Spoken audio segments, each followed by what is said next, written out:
Le numérique aujourd'hui est en train de pénétrer différents secteurs de la société et de ce fait, on voit aujourd'hui dans le domaine de la santé une énorme transition qui se profile vers plus d'apport et plus d'impact du numérique dans ce secteur.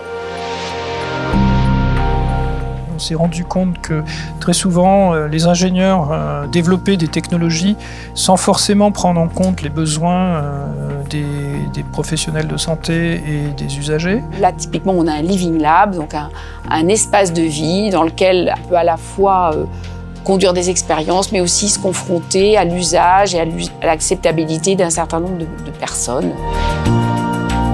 Passé 60 ans, on a une probabilité de faire une chute dans l'année qui suit. Pour détecter ces chutes, à ce moment-là, on va utiliser des détecteurs de chute et aussi d'analyse de la démarche.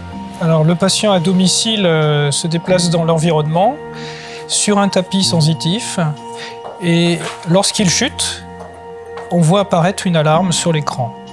Donc le principe du tapis sensitif, c'est de détecter et de pouvoir aussi analyser la démarche de la personne, ceci afin de détecter des signes de fragilité avant que la personne ne chute. Donc notre originalité, c'est de pouvoir donner des marqueurs avant même que d'autres diagnostics plus médicalisés puissent effectivement là donc corroborer le fait qu'il y a une maladie.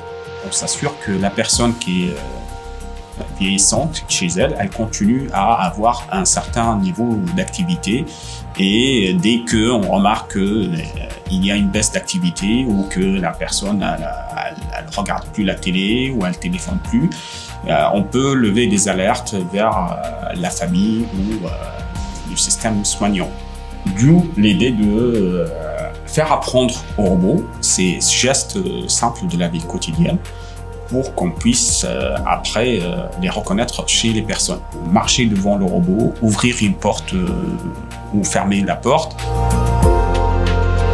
Le vrai challenge, ça serait effectivement de savoir à peu près quelle place on va donner à ces outils et au numérique. J'enregistre un certain nombre de sujets qui ont soit la maladie de Parkinson, soit ce sont des sujets sains. Et donc je les enregistre une fois par an par l'hôpital et également une fois par mois par téléphone. Et dans un second temps, j'analyse leur voix de façon à essayer de les classer juste avec leur voix en fonction de leur maladie, donc de s'ils ont la maladie de Parkinson ou s'ils ne l'ont pas. C'est de pouvoir à terme apporter une aide au diagnostic juste à travers la voix. Il appellera un numéro, il tombera sur un disque qui lui fera faire des tâches vocales et il aura du coup à la fin un message qui lui indiquera si il n'est pas en train de développer la maladie de Parkinson ou si au contraire ça serait bien d'aller voir un médecin, un neurologue. Aujourd'hui, l'analyse des bronches, donc de l'arbre respiratoire de patients en routine clinique manque d'outils spécifiques précis. Donc on se contente souvent d'une analyse qualitative. Nous sommes capables de reconstruire en 3 dimensions la morphologie de l'arbre trachéobronchique d'un patient quelconque. On est capable de générer des modèles soit pour l'impression 3D, soit de manière plus virtuelle, de naviguer à l'intérieur du réseau. L'objectif ici, c'est de permettre aux praticiens de prévisualiser et préparer ces gestes et surtout de se repérer dans la complexité d'un branchement de l'arbre trachéobronchique et choisir son chemin.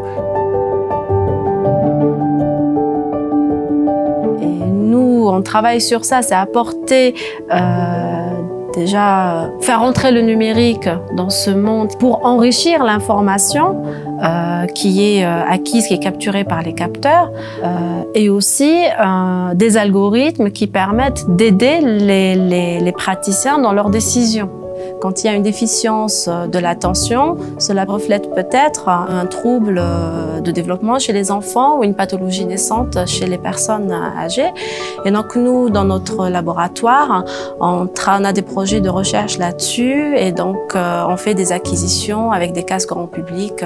Son avantage est qu'il a une résolution temporelle qui est beaucoup plus importante. On est à la milliseconde près avec le EEG, alors que les autres technologies comme l'IRM IRM, on a une résolution spatiale importante, mais on n'a pas cette résolution temporelle.